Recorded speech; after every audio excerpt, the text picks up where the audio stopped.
बड़ी मुद्दत के बाद जो है रियासत में जो है एक एतमाद आया, हम लोगों को एतमाद आया, अवाम को एक एतमाद आया कि हमारे मुहाफ़िज़ जो हैं वो दलेर हैं, रेजोल्यूट हैं और उनके हौसले बुलंद हैं और पाकिस्तान के चप्पे चप्पे की हिफाजत करेंगे। और जो हमारी एयरफोर्स ने कमाल दिखाया, जिनके जहाज से वो भी आशश कर उठे, वो भी आके पूछते हैं कि ये जहाज हमने तुम्हें दिए थे, NH की लाया है जी, ये कमाल दिखाया, ये उनको भी नहीं पता।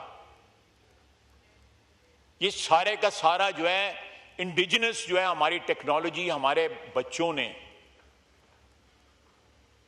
हमारे जो साइबर वॉरियर्स ने, वहां पे जो है स्टेडियम की लाइटें चली गई, IPL बंद हो गया, पानी रिलीज हो गया डैम्स में, ग्रिड बंद हो गए। ये सारी बातें जो हैं, ये सारे हमले जो है, जो साइबर अटैक्स ये हमारे बच्चों ने किए, हमारे जवानों ने किए, साइबर वॉरियर्स ने किए।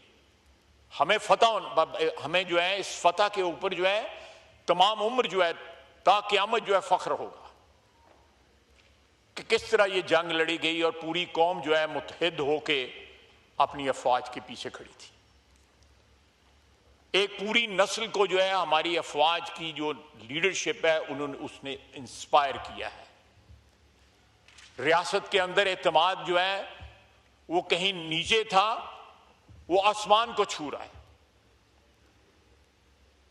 जनाब स्पीकर, बजट के दिन है, फौज की मजबूती और मईशत की मजबूती दोनों हैंड इन हैंड चलते हैं।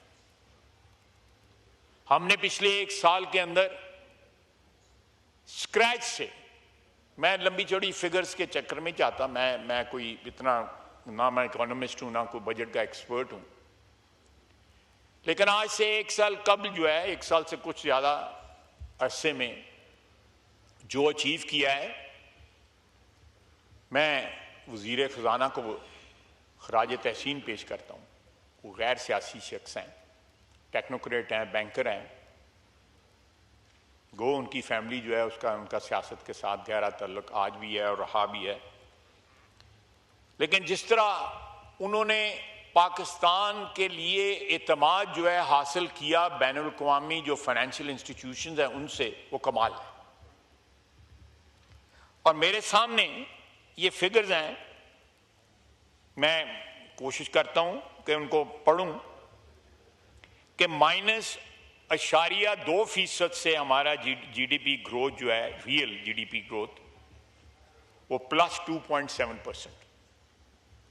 इट्स ए ह्यूज जंप कि आप माइनस से जो है 2.7 इज नॉट ए बड़ी फिगर नहीं है, लेकिन आप देखें कहां से हम स्टार्ट हुए और कहां आज खड़े हैं। और बाकायदा सारी दुनिया, बैंक्स, फाइनेंशियल इंस्टीट्यूशंस, हमारे दूसरे जो पार्टनर्स हैं इकोनॉमिक, इसमें पार्टनर्स जो हैं हमारे मुल्क के, वो उनको पाकिस्तान में कॉन्फिडेंस आया है कि Pakistan is on track as for the economy is concern. उसके बाद इन्फ्लेशन जो है मई 2023 में 40% थी, आज मई 2025 में 3.5% मंथली जो है इन्फ्लेशन, एनुअल जो है 4.6%। एक लंबा सफर है जो शहबाज शरीफ की क़यादत में और हमारा वजीर खजाना की क़यादत में हमने तय किया है। एक कॉन्फिडेंस, एक एतमाद जो है उसको बहाल किया है। आवाम को जो है कोई पूरी ठंडी हवा नहीं लग रही। आज भी जो है we are still in crisis, but we are moving out of the crisis. There is a hope, और बड़ी स्ट्रांग होप है, बड़ी कवि जो है हमें उम्मीद है कि इंशाअल्लाह ताला will be out of the woods in coming months और मे बी ए ईयर और 2 years जो है पाकिस्तान की इकोनॉमी जो है एक रोबस्ट इकोनॉमी होगी। जनाब वाला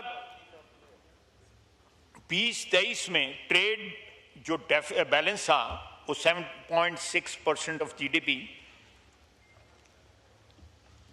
और 2025 में current account shows a surplus of 1.2 billion.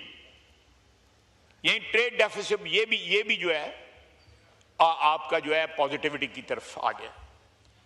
Foreign direct investment 1.11 billion, 1.11 billion, 0.6% of GDP. 2025 में 0.7% of GDP up to 20% from last year. इसी तरह मुख्तलिफ जो इन्फ्लेशन के मतलब इन्फ्लेशन है, लेकिन कहाँ अशारिये थे इन्फ्लेशन के और आज कहाँ पे है. Inflation is expected to ease to around 8% in 2025 from an average of 23% in 2024. Sovereign credit rating जो है हमारी Moody's had upgraded Pakistan sovereign credit rating to CAA2, indicating a decrease in default risk primarily due to the IMF bailout.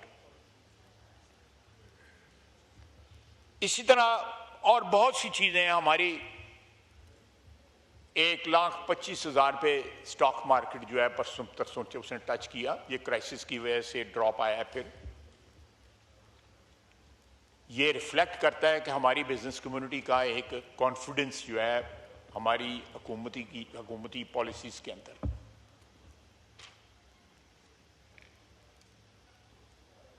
जनाबे वाला आपको याद होगा, south को भी याद होगा, अब इकोनॉमी के मुतल्लिक बातें की जाती हैं, क्रिटिसाइज किया जाता है. IMF को किसने खत लिखे थे? वो कौन लोग थे जिन्होंने IMF को खत लिखे थे कि हमें बेल आउट ना किया जाए, पाकिस्तान को माशी तौर पे तबाह और बर्बाद कर दिया जाए? जनाब स्पीकर, मैं बताना चाहता हूं कि कोई शख्स जो है पाकिस्तान के लिए इंडिस्पेंसिबल नहीं है. कोई शख्स. Humans are dispensable. वो आते हैं चले जाते हैं. इंडिस्पेंसिबिलिटी जो है वो इस वतन की है, इस मुल्क की है, इस कौम की है क़यामत तक.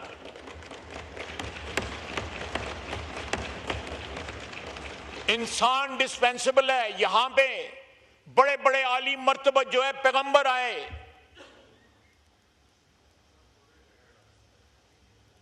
जिनकी वजह से वजूद कायनात है, वो दुनिया से रुखसत हो गए.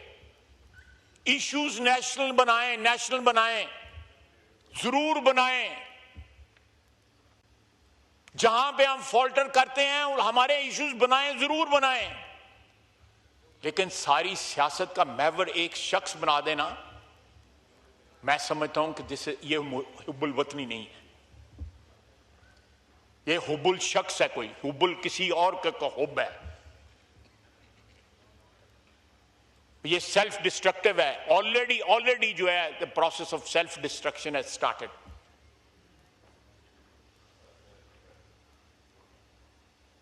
ऑलरेडी जो है क्रैक्स नजर आ रहे हैं. मैं उनको डिफाइन नहीं करना चाहता. मेरे साथी, मेरे कुलीग जो इस साइड पर, उन सबको पता है. मैं फिर इसरार करूंगा इस बात पे. पाकिस्तान की 76-77 साल तारीख में बड़े बड़े लोग आए, शहादतें हुई, दुनिया से रुखसत हुए. उनकी पार्टीज आज भी जिंदा हैं. सबसे बड़ा एग्जाम्पल पीपल्स पार्टी है. जुल्फकार अली भुट्टो शहीद हुआ, उसके बाद उसकी बेटी शहीद हुई. आज भी पार्टी जिंदा है. पाकिस्तान मुस्लिम लीग की क़यादतें बदली. कहां से क़यादत शुरू हुई? बड़े बड़े अजीम लोग थे जिनकी क़यादत थी. पार्टी आज भी जिंदा है, क्योंकि उसका रिश्ता किसी नजरिए के साथ है, अशखास के साथ नहीं है, शख्सियत के साथ नहीं है. इस मट्टी के साथ है, इस वतन के साथ है. इसकी बका है, किसी इंसान की बका नहीं है. किसी इंसान की बका नहीं है. बका जो है सिर्फ वतन को है, पाकिस्तान को बका है. आपने अगर रिश्ता रखना है तो इस मुल्क से रिश्ता रखें. अपने अंदर से क़यादत पैदा करें। 70 के अशरे में जो इंसान पहुंचे होते हैं, उनकी एग्जिट जो है कोई ज्यादा दूर नहीं होती। अल्लाह ताला सबको जिंदगी तंदुरुस्ती दे। नई लीडरशिप तैयार करें ताकि आपकी पार्टी जिंदा रहे। यह पीरी फकीरी नहीं है कि कल जो है आपने गद्दी नशीन बन जाना है। यहां कोई गद्दियां शदियां नहीं है और ना